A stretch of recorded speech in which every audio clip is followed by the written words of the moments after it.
All right, so I was shown Lycan's channel last year when he made a Path of Exile 1 review style video. It was long form. It's, 48, 49 minutes. I thought it was an excellent video. I immediately reached out, said, I need to talk to this man and get his opinions on Path of Exile. And when Path of Exile 2 came out, I knew I also wanted to talk to Lycan 2 on this little podcast circuit. Because while you haven't continued making Path of Exile content, you have been doing stellar video essays on other games, and your two most recent videos are on Dark Souls 1 and Bloodborne.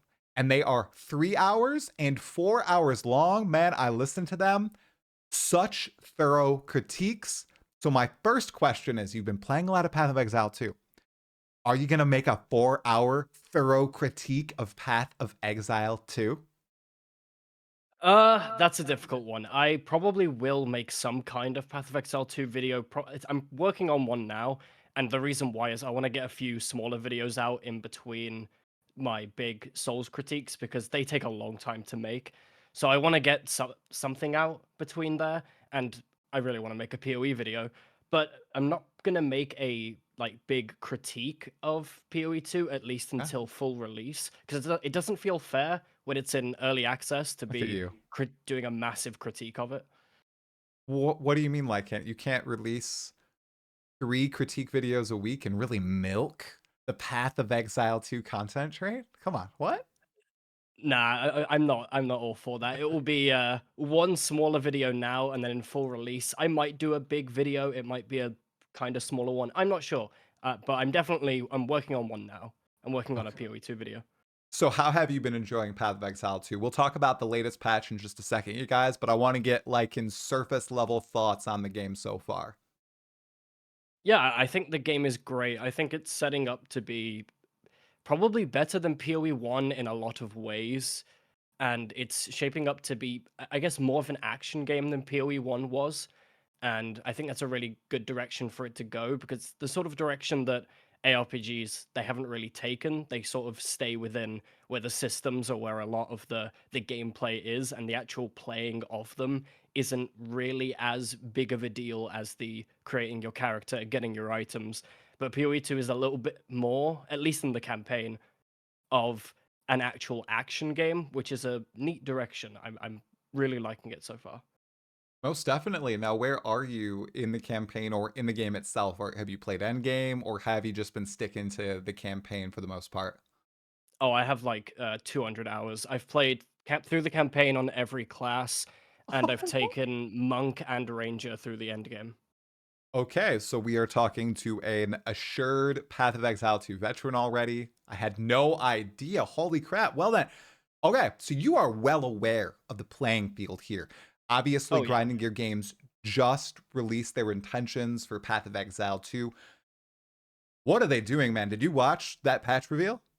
yeah. I watched the reveal and I watched the interview afterwards. It looks like a pretty good patch. I'm pretty happy with all the changes, all things considered. My favorite one is the replacing the runes. That needed to happen immediately. I'm so glad that's already there. 100%, man. That instantly is going to solve an issue that they initially created Path of Exile 2 to solve. The swapping around of gear because of sockets in Path of Exile 1 and you not having the correct colors or number of sockets for gems and skills.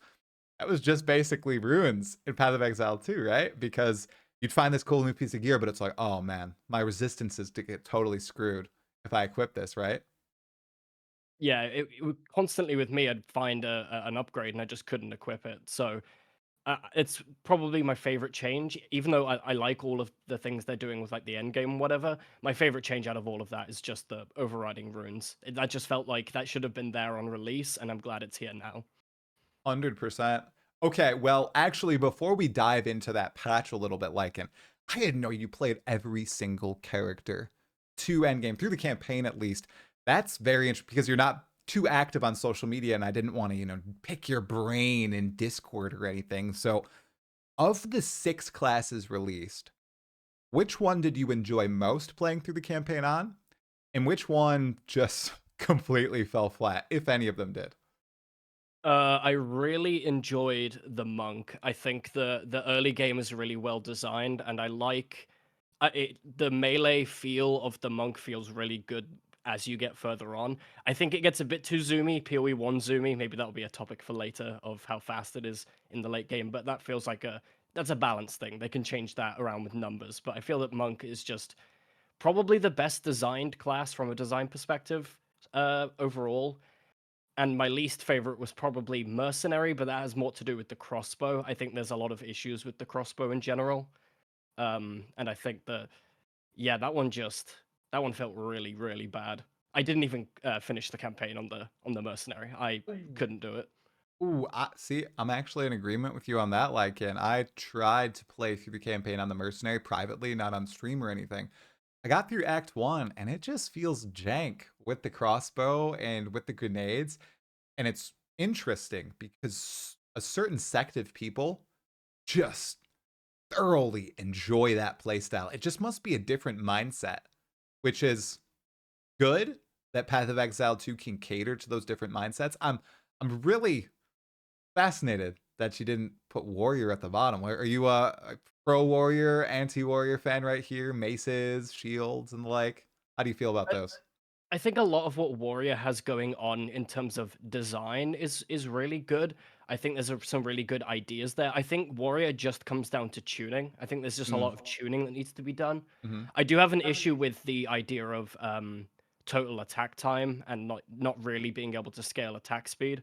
Because I've got like a whole like three-page document of like criticisms just written down in case I make a video or whatever. Yeah. And that's one of the big things I mentioned for Warrior was just the total attack time feels horrible. But other than that, I think the design of Warrior is really strong, just Mm. from a overall perspective, and everything else that comes with him. It's just going to be tuning. Yeah, you can tell the individuals responsible for designing the warrior probably had a very strong vision in mind when they were creating all these skills and how they played and how they interact with each other. But then when you put that in the playground with the 5 other classes or all the other weapon types, it definitely, and most importantly, the monsters of Path of Exile 2, especially in the end game, it does feel out of place. And that's one really interesting topic now that I know you've played campaign and endgame. The swap from campaign to endgame. It was stark for me in that in the campaign, I'm paying attention to what the monsters do. I'm actively fighting them. We're fighting bosses every single map. Thought that was great and enjoyable and challenging. And then in the end game, it all kind of swaps and it becomes aimless and it becomes just, okay, watch out for these explosions, watch out for these undeath effects. And we're just slaughtering monsters.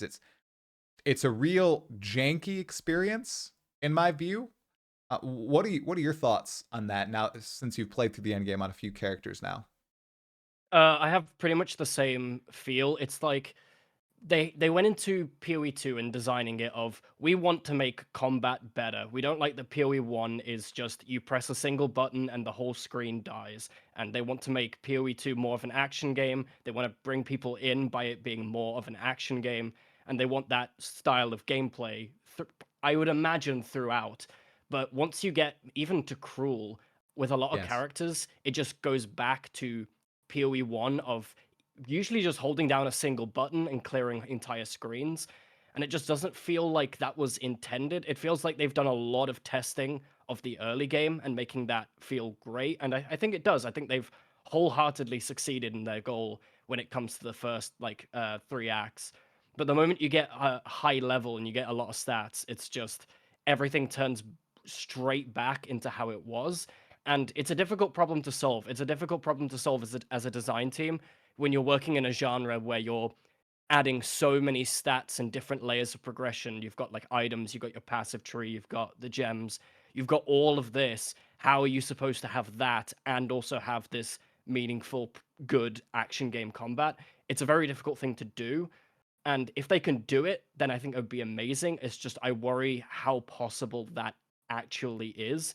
And it might just be that we have really, really good combat for the campaign, and then when you get to endgame, it's a bit more PoE1 like. Yeah, I thought that was very eloquently said. It's it's something I don't envy for grinding gear games right now. All these game design choices and decisions that they have to make now that they've had all these players testing their game. Sorry, my cat's being absolutely ridiculous. Silly Zoja. And it really made me think, you know, we've got this, obviously this early game, like you said, plays really well. The combat feels great. And then we swap to Cruel and everything starts speeding up substantially. You're killing bosses in 5 seconds already. And that translates into the end game. And then in that interview that they had with DM and Ghazi a few days ago, made me say, what the hell is Grinding Gear Games doing? Because when DM tried to approach them with this question, kind of talking about, okay, you know, transition from endgame to, or campaign to endgame, and you feel a lot much faster. They almost sounded like they were okay with that. I think Jonathan's immediate response was, well, you have to feel godlike, or you have to feel, you know, super, super powerful. And I agree. That's what you play an ARPG for many times. But I feel like it just happens so fast. I mean, in Cruel, it happens, and in Endgame, it's like that too. They said they wanted boss fights, at least the pinnacle boss fights, to be 1 to 3 minutes. I'm killing bosses and maps in, you know, 5 to 10 seconds in normal maps, and when I start to buff them up a little bit, it takes a little bit longer, but still, Yeah, same. I'm really curious, do they even think it's a problem? Because I almost got the intention after re-listening to that interview today that they don't think it's that much of a problem. What were your thoughts on the interview? Because you said you listened to it. Yeah, in terms of that specific like topic, I kind of wish that they were more open to the idea of that being a problem. And I know that they did say they wanted to smooth that Reassess. curve out a bit more. Yeah.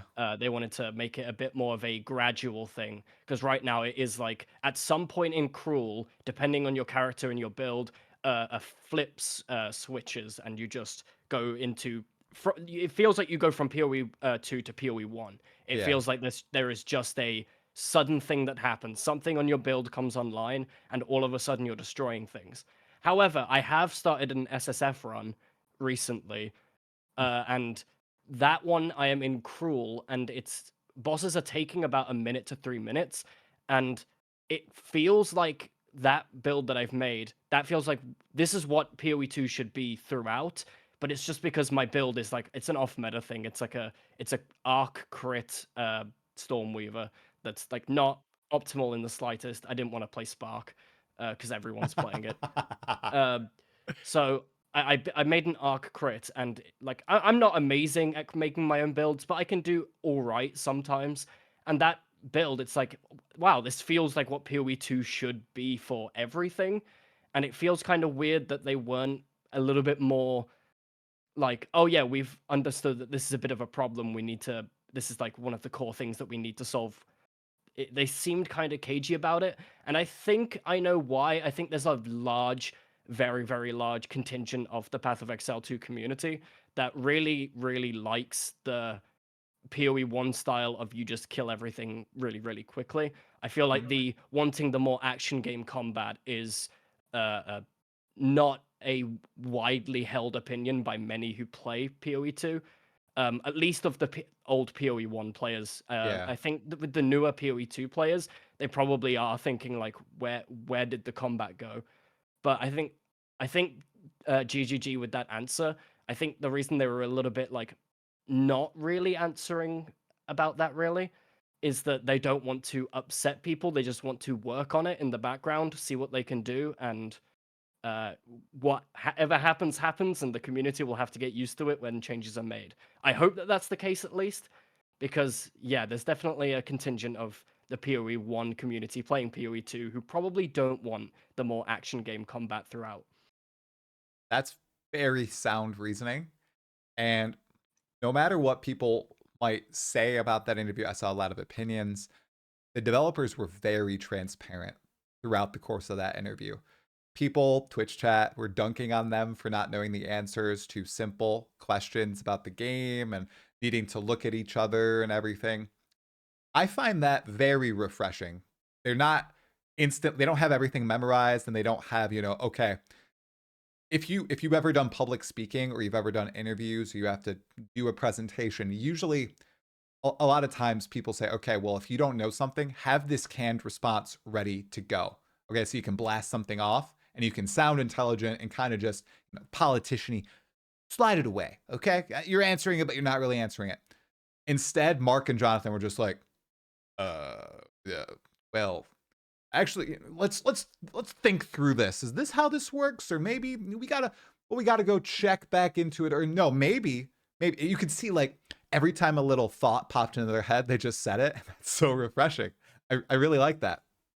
And in those scenarios when the big questions are asked, like this big speed question, and there is something that they are trying to do in the background, maybe reformat the game, how cruel works, how acts 4, 5, and 6 look, how the end game looks. I don't know if they just be like, oh, really cagey about it and try to obscure what's going on. I'm what I'm thinking more and more of is I'm this is a big thing. I think Path of Exile 2 has blown all expectations out of the water, and I'm not even talking about the players. Talking about grinding your games internally. And I don't mean to throw fuel on the fire or anything, but I think they are seeing the numbers, they are seeing the reception, and they are wondering, okay, maybe we try to turn portions of the game into that Path of Exile 1 godly experience a little bit, faster than intended, or maybe they're trying to insert more of that PoE1 experience into the game, sooner than intended, right? Because I feel like they wanted this power creep to occur over a 10-year span. And I think we're going to get it a lot faster than that. I mean, how far did you get into the end game, dude? Because I feel like some characters, I feel like my monk, honestly, when I get going, I'm going faster than I was in Path of Exile 1 on some builds. Yeah, I made it T15 maps. I did Mm. Zesht on my ranger, and I did Zesht in about under. I did it in under a minute. I pretty much two-shot Zesht, Woo. and then when I saw the cost of being able to enter Arbiter, I decided to pack in that character and play SSF instead. Um, and yeah, the it's weird, right? Because you would hope that they would want to make sure to slow it down a bit so that they have more room to grow over the next coming years. But then again, they are so used to having PoE1 being as zoomy as it is for so Yeah. long that they probably are like, it's fine if it is this way because we can keep it this way and it won't get out of hand because we know how to deal with PoE1. We know how to balance PoE1. And yeah, maybe that's why they don't want to adjust the speed way too much. But yeah, hopefully they do the making it ramp a bit more Yeah, because I I'm think that fine the with the speed of like T15. Like when you're doing T15s and you've got a really strong character, I'm like right. fine with it being zoomy. But when you're doing T1 maps, it's a bit strange. Definitely. They were talking about it feeling hard when you get into T1 maps. I had maybe I lucked into playing Invoker. I didn't even choose. I didn't do any planning, and it turned out to be one of the strongest ascendancies out there with Hmm. quarterstaff. And I was just blasting through stuff, having no problems. Maybe I'll feel differently once I get my warrior up there. They felt very easy to me. The one thing I did agree with is that they need more direction there. It feels very aimless. Like I understand do 10 T1 maps. A lot of people are going to bounce. Obviously, they see that's a problem. They're going to fix that. That's going to be really, really cool. And once the rest of the end game is going to be fleshed out too, and to be more objective based, like the campaign, oh, it's gonna be beautiful. And the ramping thing, I wonder. I think cruel. That's a band aid. I think that it's going to feel a lot better when we have 4, 5, 6 in the game. Those acts. Yeah, I definitely think so too. And about Yeah. like getting into the campaign and struggling, I actually had that for my first character because I really wanted to make the demon form as my first. But then I equipped the thing that makes you have max out at 10 stacks, and then I didn't realize how terrible that was until I was in maps and I was doing no damage. That whole character was pretty much bricked because I built the whole thing around the 10 stacks, but it does no damage. To make the demon form work, you pretty much have to do some special shenanigans with health and staying Yeah. at like 200 health and having loads of energy shield. So for that first character, it was really struggling. So I completely understand whether like there are some characters where you get into endgame and you are absolutely struggling and you can't do anything. But then there are some characters, like my second character, I made a monk, and it was before all of the guides and everything started coming out because it was on like day 3. I made a Ice Strike Invoker monk by Ooh. happenstance. I walked into one of the best builds and just completely destroyed everything to the level that my witch just could not comprehend. Like the difference was massive. So I definitely think there is different things for different players. That I think they definitely have to take into account because if they want to adjust the curve, they need to do it in a way that brings the players that are struggling up, but the players who are doing really, really well down, and they have to do that Yeah. well enough to keep people somewhat in check. Obviously, the better players need to do better because that's just how things go. But I Mhm. think the how bad a character can be on the worse end is a little bit low right now for when you start maps, but how high you can be on Okay. the high end is like insane. Yeah. Oh, that's very true. Mark bragged about getting to T15 maps in 30 or waystones in 32 maps, which is just ridiculous. And he must have been able to do them. He must have had a busted build. And it's very interesting, just the huge gap that there can be between characters when you have a character that comes fresh out of the campaign, like I presume his was, and it was able to do T13s, T14s, and then T15s because you got to do those to get the T15 maps. That's crazy. I mean, my build, even though it was broken monk, tempest flurry, whatever, I wouldn't be able to do that. It's probably because he also was very skillful as a player as well, and that's something I also wanted to chat with you about because you have done these retrospectives on what I consider as a no skill player, two very skill based games, Dark Souls 1 and Bloodborne. And you're doing this awesome series that I think that's such a cool concept when I heard you explain it, how you're not referencing to any future games until like you won't reference Dark Souls 2 in your Dark Souls 1 review, but in your Dark Souls 3 review, you'll mention Dark Souls 1, Dark Souls 2, and so on and so forth. Very, very cool. I've I've played a little bit of Dark Souls 1. I was stuck on the Asylum Demon because I'm an idiot and I tried to kill him with the hilt of the sword for an hour Yeah. because Uh-huh. I didn't realize. And then I realized, oh my god, this cannot be intended. There must be a sword somewhere around here. Found it and everything. And my second time playing through that, I would never be stuck on the Asylum Demon for an hour because I'll have the knowledge. There's the sword there, and my skill will be improved.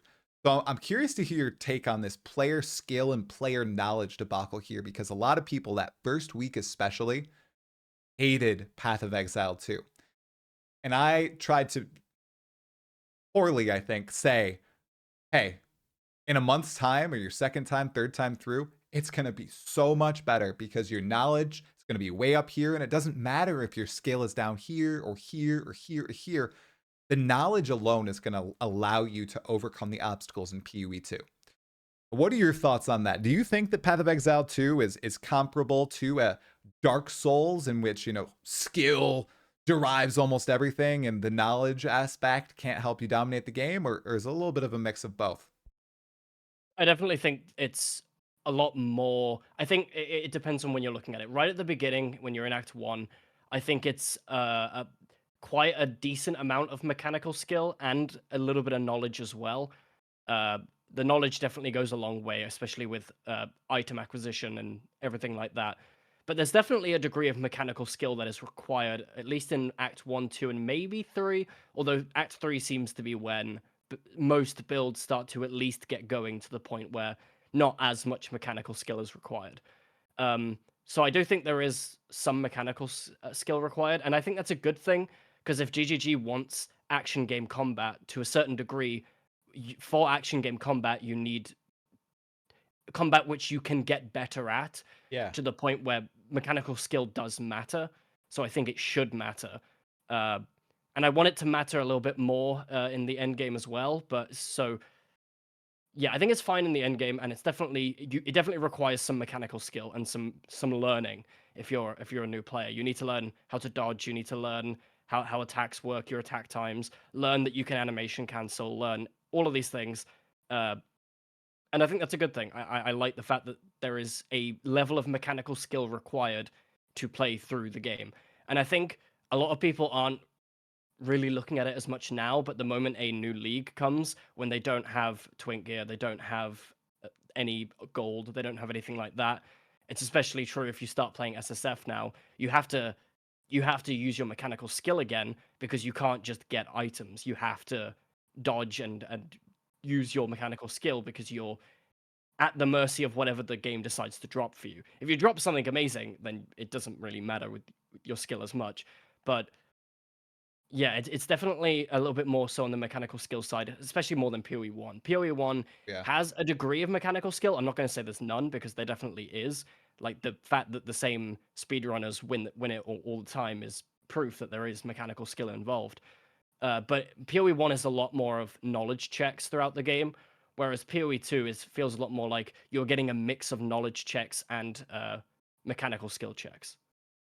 Totally agree, and I really like that. I like that I feel engaged in the game much more, and as long as I think, as you said, you're kind of comfortable feeling a little less engaged in T15s unless you're doing some crazy bosses and the like, I think that's a really good place to be.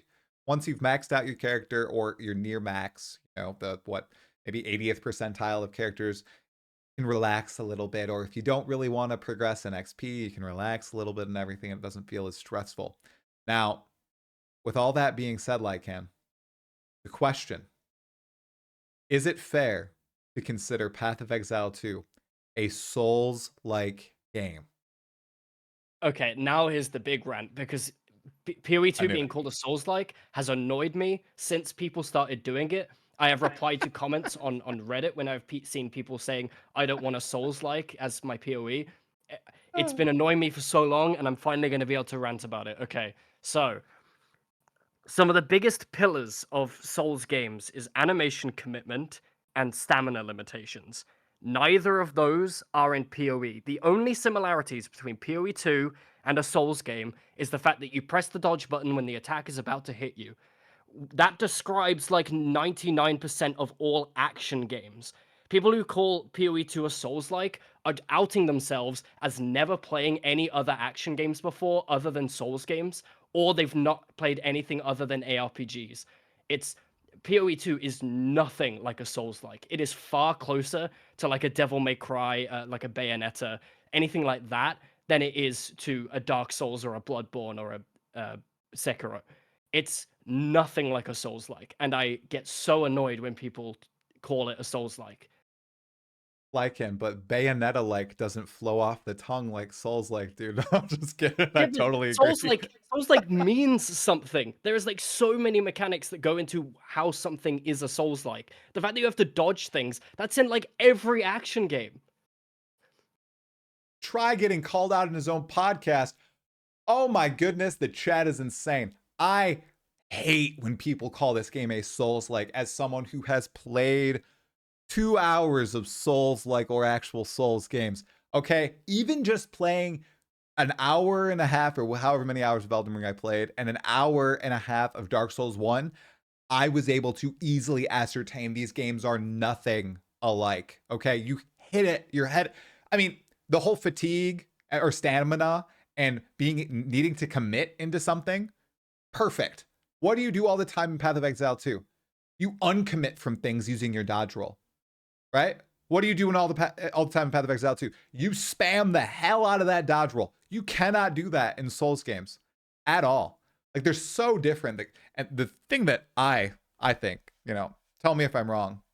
Are there Souls-like games that don't have that crazy camera angle, shenanigans going on like him? Because that's what takes me out of it personally.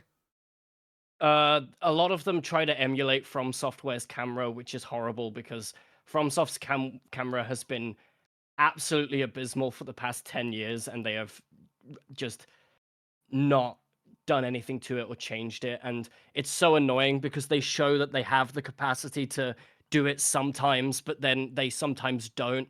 I went on a whole rant on this in my Bloodborne video because one Mm-hmm. boss, they zoom out the Mm-hmm. camera because they knew the camera would get messed up for that boss because it's a large boss. Large bosses ruin the camera. But then there are so many other bosses in that game where the camera is just horrible, and they have done no patches, and the game had patches after release, but no patches came out that fixed the camera. And it's just, and they haven't done anything with their camera forever. And then people try to argue, yeah, you're not supposed to lock on for those instances. I don't like that argument. I call it the just don't use it argument. Lock on is Oh, a tool in the game. It is meant to be used. It is a yeah. core mechanic. The boss is not being well designed for the core mechanic doesn't mean you shouldn't use the core mechanic. It means the boss is badly designed for the core mechanics in the game. It's, Hmm. yeah, FromSoft needs a new camera. It's Hey, absolutely horrible. hey, I agree with you, man. I think I'd play a lot more. It feels just so disorienting to me, and maybe I'm just not used to these games because I didn't grow up playing them, and I just started trying to play them with Elden Ring, and then I bought Dark Souls 1 because I thought, okay, maybe I start at the beginning.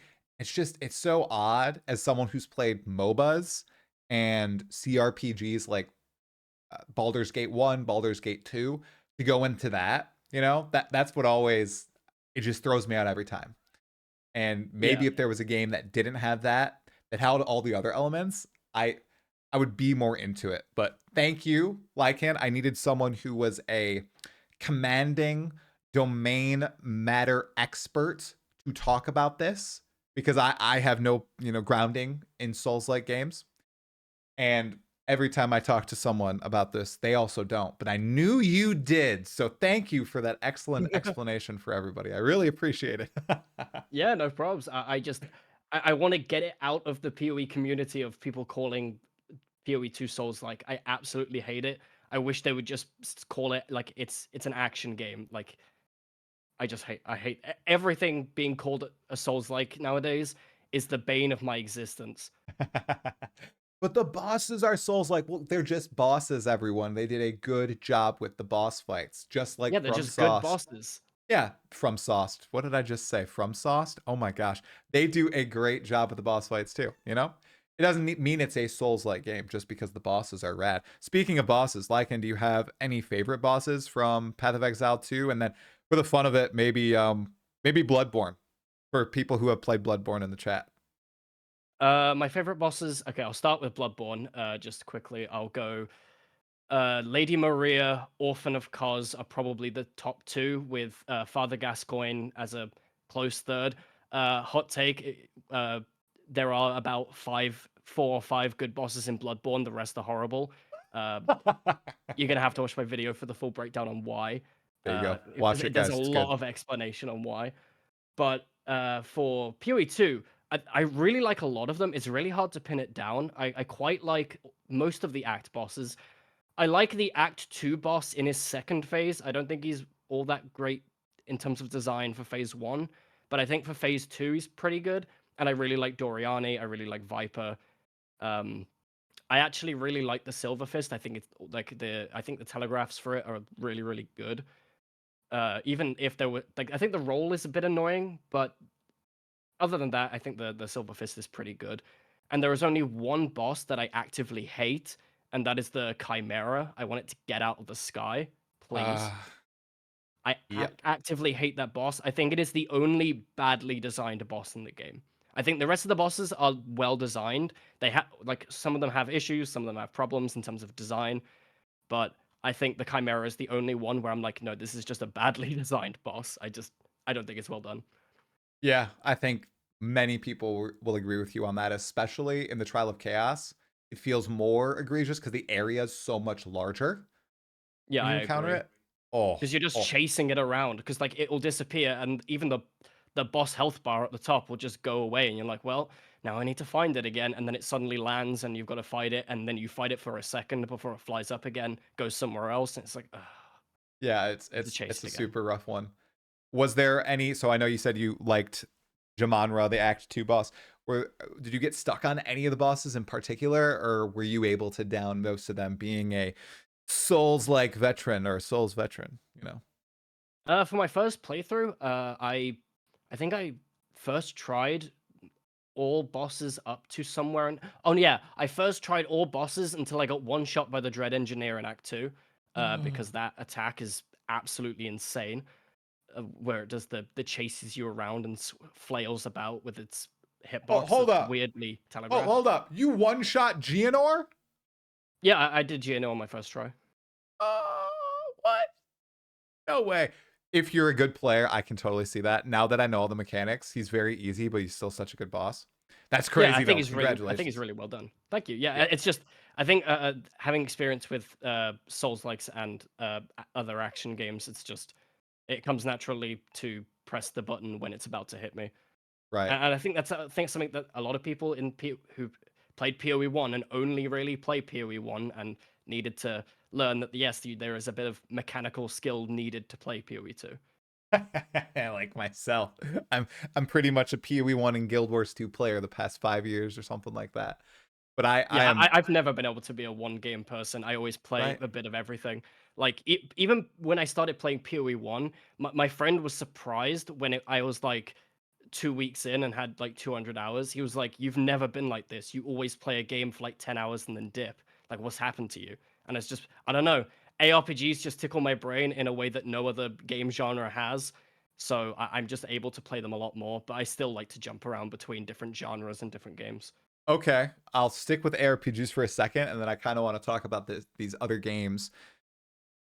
Have you only played so Path of Exile 1, Path of Exile 2? Have you touched other ARPGs? Have others tickled your brain like him?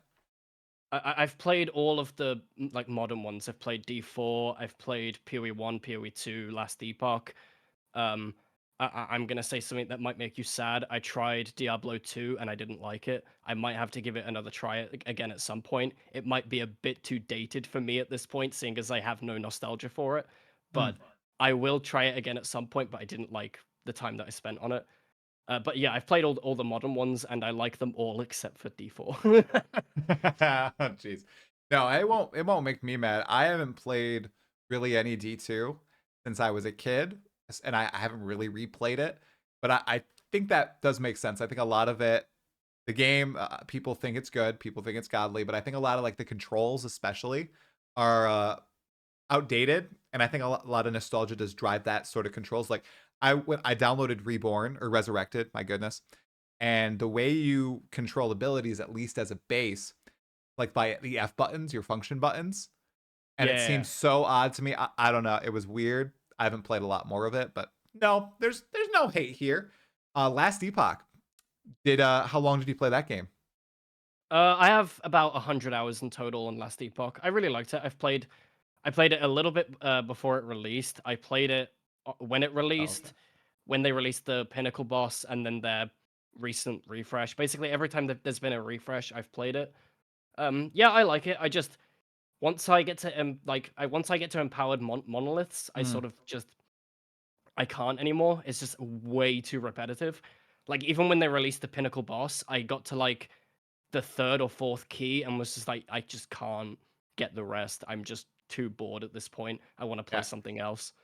totally get that. It, And, and when you play something else, what are the recent games you've been playing, man? You bounce around a lot. Besides Path of Exile 2, is there anything else that stands out? Maybe Game of the Year. What was it? Dragon Age, The Veilguard? Huh? oh god, Huh? no. I I was know. I play a I'm lot of triggered. Balatro. Um, Elatro? yeah, I've been playing a lot of Balatro. And yeah, I guess I've played a lot of Skyrim back in the day. I played I played I actually don't play Souls likes as much anymore because I'm mainly playing them to make videos, and then after I make the videos on them, I've played them so much for research purposes Yeah. that I just don't want to touch them again for a while. Hmm. So yeah, my diet of games has been mostly PoE2, Balatro, and I've been playing a little bit of Crusader Kings because there was an Elder Scrolls mod for it that I downloaded that was interesting, even though Oh, I'd like never played it before. that's very cool. Okay. Okay, I think I played a little bit of Crusader Kings when I was younger, but I was always an Age fan. So Age of Empires 1, 2, 3. Mhm. Age Mythology and everything.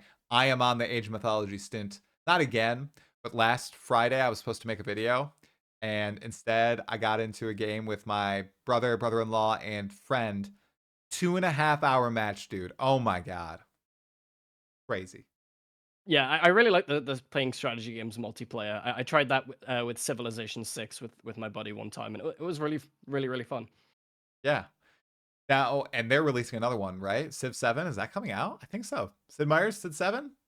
Yeah, it's coming out in about a month. I'm not too sure if I'll play it because I saw what they're doing with some of the design choices, and it's giving me a bit of a question mark of you can like mix any leader with any civilization. It's not really historically accurate anymore, which is one What? of the like big things about Civ that makes it Civ, and I'm kind of a bit weird on it. It's yeah, there's a load of weird design changes that they've gone for, some that I like and some that seem odd. So I'm just not going to play it. I'm going to wait until I watch other people play it and then maybe jump in later after a bit of time. But yeah, I'm just not really interested. I like Civ 6. I like just playing that. So I'll probably just stick to Civ 6. Now, it's pretty crazy. The same guy, Sid Meier, I believe, he has been the lead designer for all of those games, right? Including Civ 7? I think so, yeah. I think that's why he attaches his name to all of Right. them. Which, interesting. Is he the only developer? Come on, bro. That'd be like Jonathan Rogers, Path of Exile 2. Jonathan Rogers presents on the little top of the Path of Exile 2 logo, Path I of mean, it definitely Exile makes 2. you remember his name, right? I mean, everyone knows Hideo Kojima, and that's because he puts his name on the box. That's true. That's very true. Now, okay, curious about this. We touched on it a little bit earlier with Grinding Your Games and how they're very transparent with their audience. Do you think that is a net positive for gamers or an L, especially now that here? Because I think for a small community, as face it, everyone, Path of Exile 1 was a small community. We were niche, okay? I know it. We were niche. For a small community, I can see that as being a big positive. However, with a large community, do you think being as transparent as Grinding Gear Games has been and was a few days ago is a good strategy for them? Not many devs do this. Yeah, I actually don't think it has anything to do with the community at all. I think it's all to do with the company and the devs. And I think that it can only transparency can only be a positive thing for a dev company if they are like good, if the developers know what they're talking about, if the developers are like if the game is good. Because I've seen, especially with Bethesda, as their track record has gone down, they started being less transparent. Because now, when people are going back to when they were being more open and like giving developer talks and doing all of this, people learning things about their design practices that are horrible that now are coming back to haunt them. Like the fact that they don't use design documents. Like that is something they said multiple times that when they were being more transparent, that simple sentence has probably stopped them from ever being as transparent again because nobody is letting them live that down. Well, there's an interesting thing going on with the Path of Exile community, I think, or went down with the Path of Exile community back in 2021. And I'm wondering if something like this will happen again now that the community is so much bigger. I feel like it's more likely for this to occur. And yes, it does have to do with what the developers say, right? Because like one of the lead developers used to be one of the lead devs on Path of Exile, Chris Wilson of Grinding Gear Games fame. He's basically gone, he's disappeared from the spotlight. He was Yeah. there, he was there, and then he wasn't there essentially. He was in like the Q&As and announcing everything, and then he disappeared, and there was a whole fiasco about, oh my gosh, is he leaving the company? No, he's still there. Still at the company, but he's not as involved in the game design and everything. And there was an inflection point of when this happened back in 2021 when he went into the freaking trenches on the subreddit trying to explain slash defend some design choices and what was going on with the game and the economy. Man, he was typing freaking essays to all these Redditors and going back and forth and getting negative 1,000 downvotes on Reddit. And after that little, event, a week-long event essentially, he disappeared basically from all external communications. He was on the presentations, but he never posted on Reddit again. He never posted on the forums again. He was never going on these various interview circuits like he used to before. Just completely wiped it away. So right now, obviously, Jonathan, Mark are doing the opposite, right? They're very vocal with the community.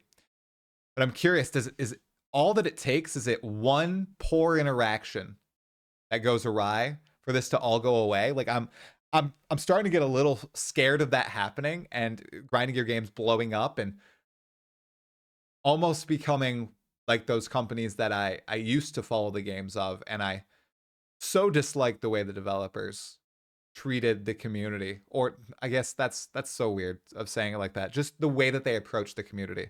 Like I used to play a lot of Guild Wars 2 and Dota 2. Man, communication was not the strong suit of those development teams. It was not. I don't want that to happen to grinding gear games. So I guess what I'm trying to ask is, they are such an anomaly when it comes to gaming companies. And they've been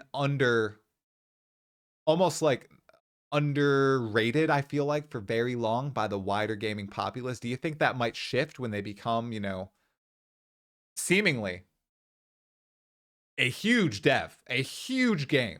Do you think that might shift at all? Uh, I think so if they keep being as transparent as they in the way that they are now, where it's a lot of interviews with creators, it's a lot of videos that explain things that are uploaded to their like Twitter and YouTube.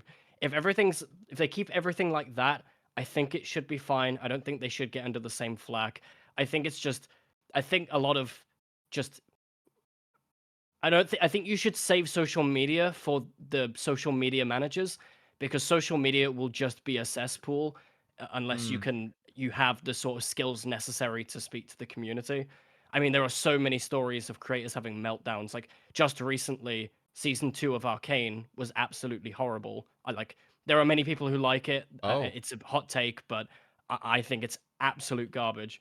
Oh Season boy. 1 is like a masterpiece, and season Oh. 2 is absolute garbage.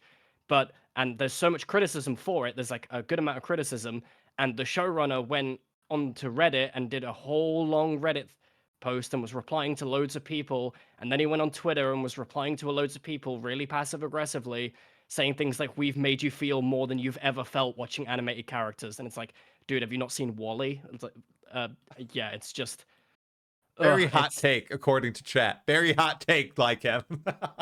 yeah, I don't have 20 hours to explain all of my But criticisms for Arcade Season 2, but no, totally. But I yeah, understand that. It can, when the developers or the creators are very passionate about something and they're very visible and it's a very big IP or property, and they decide to go to war defending said property and that goes wrong, it just makes me it makes me a little scared for the future. Like, oh my god, I hope this doesn't happen to my developers. Like, yeah. I don't want like Jonathan to pull a Chris Wilson where, okay, he goes onto the forums to debate, or how about we say Mark, even though he said this isn't the hill he's going to die on. He goes to the forums to debate not being able to swap ascendancies and, fighting with a bunch of people, and it goes very poorly, and then radio silence. And then there's no communication. I'm just scared of that moment happening, and I really hope grinding your game sticks with their transparency policy. It's it's what makes them unique. I really appreciate that. Yeah, I do too, and I'm just as they are now, change nothing. Just as they're doing now, just don't touch social media unless you're a social media manager. We should be fine. Even if there's a catastrophe going on, everything will be okay. Remember that like the delay, everything was fine. Everything got cleared up because there was a video. There wasn't a load of devs going onto social media. It's like stay away from directly interacting and just keep it as videos, keep it as interviews, and I think everything should be fine. I think even if they make a huge mistake and everyone's up in arms, as long as they don't touch social media and interact directly, I think it will be good. I think they'll be okay. Maybe they post some memes though. Memes could be good. Memes are the future. They are the way I we shall mean, communicate. yeah, but that could backfire tremendously.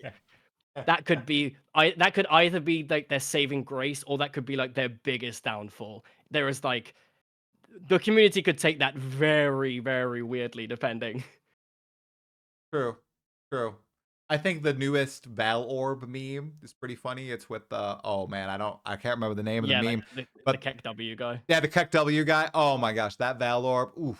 Crisp. Very good. Love it. I need to 3D print that and have it sitting right next to me over there on that desk.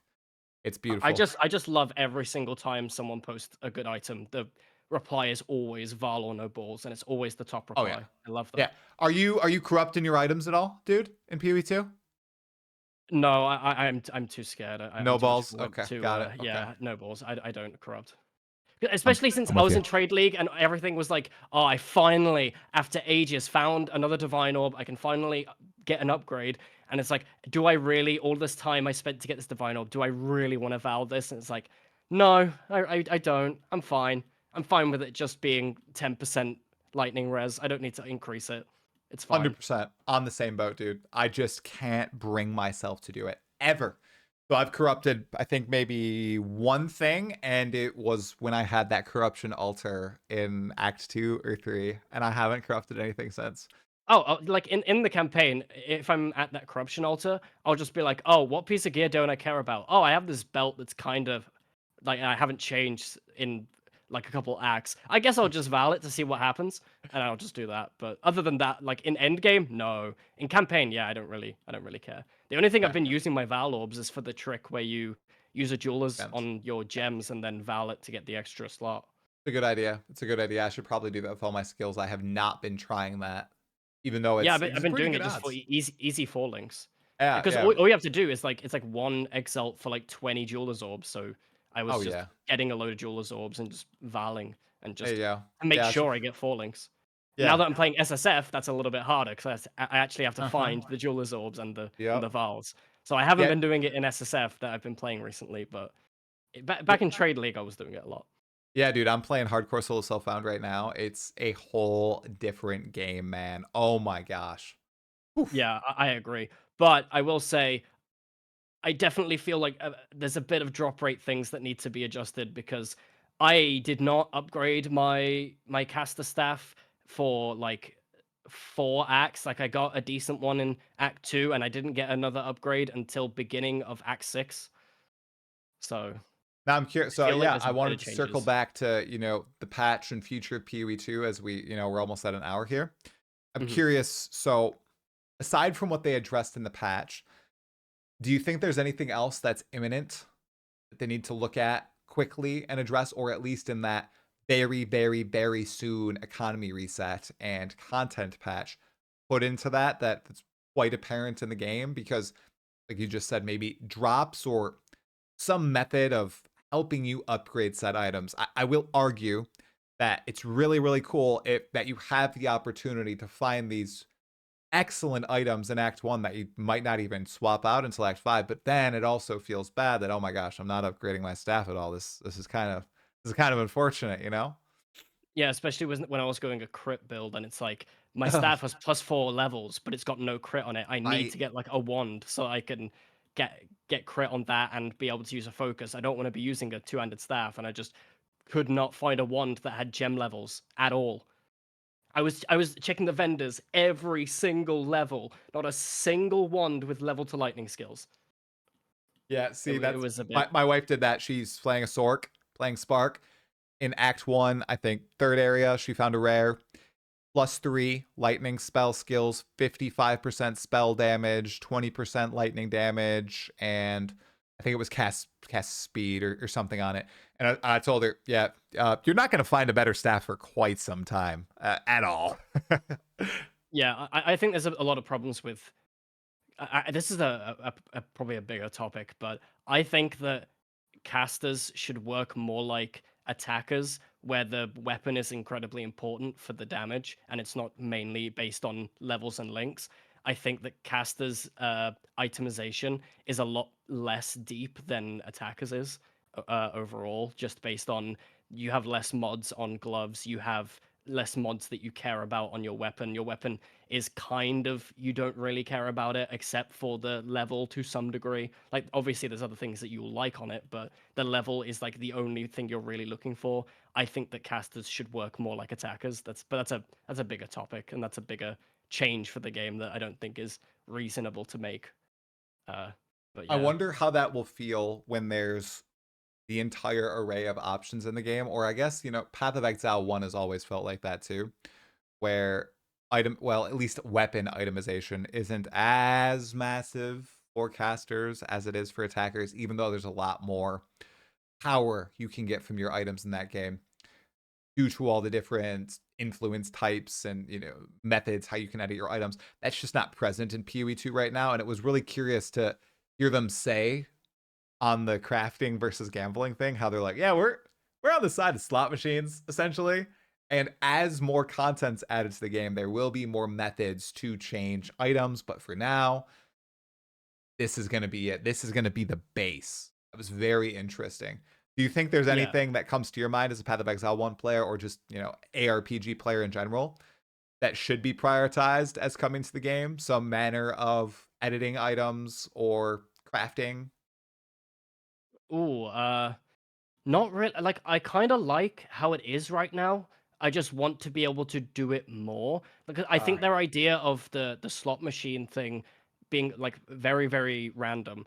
I think that's actually really cool because a lot of the ARPGs right now are hyper deterministic. Like last Epoch, you pick what you want. In D4, you pick what you want. Like PoE is sort of this, and then PoE 1 is sort of this mix of slot machine and determinism where you can kind of get to relative decent determinism to a certain extent if you use all the tools at your disposal.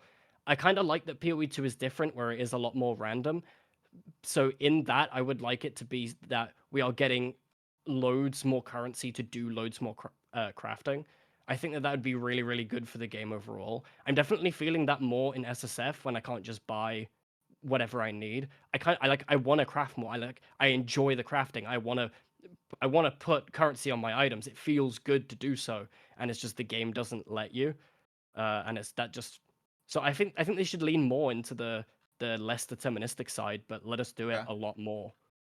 So, Lycan, what you're saying right now, you're saying that oh, you can't see me. I'm pointing at my picture of a Shabi that I have in my background.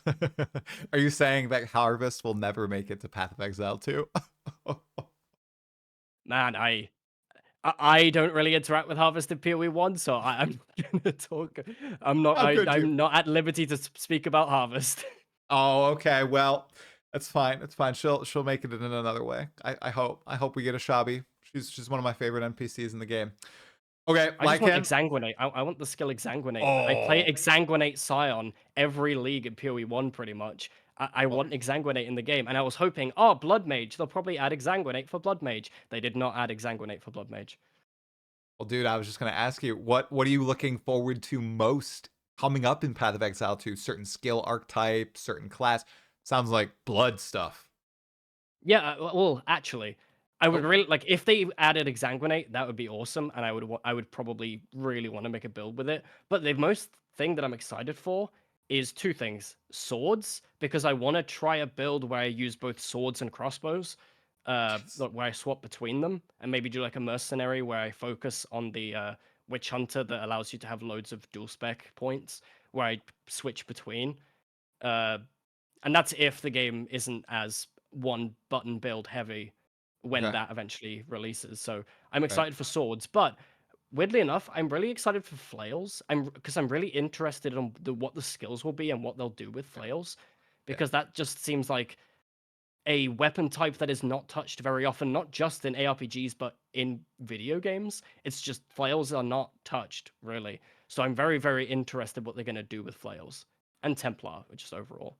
But yeah, And you flails is interesting. Yeah, and their animation team is gonna go absolutely whack with flails. They're just gonna be Yeah, beautiful. Quite excited. I really want to see if they feel and melee, dude. It's gonna be so interesting to see how mace versus flail versus sword versus axes feel in the game. I'm almost wondering if they're having a struggle internally making that distinction, because it's something that they suffered so long from in Path of Exile 1. And honestly, a lot of other games, all those weapon types do feel kind of samey. I'm not going to lie. in Path of Exile 2, they need to be distinct. It's so important because all your skills are tied to weapons that they feel distinct and you have this array of options. So they've got Mace in the game, but they've got all these other melee archetypes that we don't know anything about. It's going to be interesting. If you could have like an idea or guess as to either flail or sword or even axe if you want to, how do you think they're going to differentiate all these or give them their own unique spin? Like maces obviously are slow and stunning. What's a flail or a sword going to be? Man, that's a tough one because it depends what they lean onto as sword. Because there's a lot of like sword fighting styles in the real world that you can draw inspiration Yeah. from, and seeing as it's gonna be like the duelist thing, like they might lean into a fencing side of things where it's a lot more like stabby, where you're doing like a lot of quick attacks, but then at the same time that's gonna be similar to daggers. So it's like, I do want it might they might do a thing of just like mace is slow, hits hard, sword is fast but a little bit weaker, and then axes are somewhere in the middle. They might just do that. It's probably like the easiest thing to do. I mean, obviously axe is probably going to have the cyclone because more order, but Yeah. yeah, I'm not sure. It's a very difficult thing to do, but if anyone can do it, it's GGG. I'm really impressed with their skill design overall, even though I do have a bit of criticism for skills and with the whole mix and matching thing because of how overtuned attributes are. It's very difficult to mix and match things, but that's neither Yeah. here nor there. But just Well, the skills themselves, I think, is really good. well, awesome, man. I had one question I wanted to lead out the interview with, and it might be a super obvious question. What the hell is your profile picture? What is this? Okay, this is a back when I played quite a lot of League of Legends. I was just playing League, and then I checked the store to see what the new skins were, and I saw a skin for the character Jinx, and I was like looking at it, and then I was like, oh, let me view the full art because like the League art is like really really good, and then I looked at it, and then there was just this like little raccoon guy in the corner of the art screaming, and it made me laugh so much that I just took a screenshot of his face and made it my profile picture on everything. And then eventually it just for my YouTube it just stuck and I just never really changed it. So now it's just become like my channel mascot and my icon. So now when I have like a thumbnail of me like streaming or whatever, I'll put like the little raccoon guy in there somewhere. And yeah, just his zoomed into his face is now my icon. It's just Ah, okay. Is it everybody's spamming Teemo? Is it Teemo from League of Legends? no, it was a Jinx skin, and it was I think it was the Cafe Cuties Jinx skin, and just in Oh, the bottom right, if you zoom in, there's the oh, there's little just a guy there random little screaming. creature. It's not even like a Yeah, hero or anything. It's just no, it's okay. just a random little guy who was just there screaming, and he just looked so funny, just in the corner there screaming his lungs out. I was laughing for a solid like 5 minutes just because he looked so funny that I just took a screenshot of his face and made it my profile picture everywhere, and Oh, now it just stuck. what a cool little story. I was not expecting that. I had no idea. I knew I had to ask though because I got that transparent art too, and I was like, what the heck is this thing? I'm what is going on? So I just had to know, dude. Okay. Lycan, man, thank you so much. It has been an absolute pleasure talking about Path of Exile 2 with you. Are there any final words that you have for the live chat or for the people watching the VOD about PoE2 or anything else? I hope they make 100% rarity the base. That's all I have to say. Wow, we didn't even touch on rarity, and you're going all in, Lycan, closing out the pod with that. You brave boy. Okay. Well, everybody watching, whether it's live, whether it's the VOD, make sure you go check out Lycan on YouTube. It is youtube.com/Lycan. Is it 072? Yeah, it's 072 in the URL. Excellent. I thought it was that. Gotta include that so people can find it. You'll also find the link to his channel in the description of this VOD. Thank you so much, dude. We'll have to talk again sometime soon, see if they Yeah, actually it's been a make great that chat. final It's been a long change. time coming. Yeah, 100%, dude. 100% to item rarity. Oh my god, as a base. That's crazy. That's crazy. Changing Yep, the entire game. I think 100% should be what the base is. It just Maybe. 100% Maybe. feels like what the game should be at always. Hey, it's a big change, and early access is the time for big changes. So Absolutely. And that's Very why possible. I'm not going to release a thorough critique in early access. There you go, dude. Lycan, thank you so much. I'll chat with you later, man. Yeah, chat with you later, man. See ya.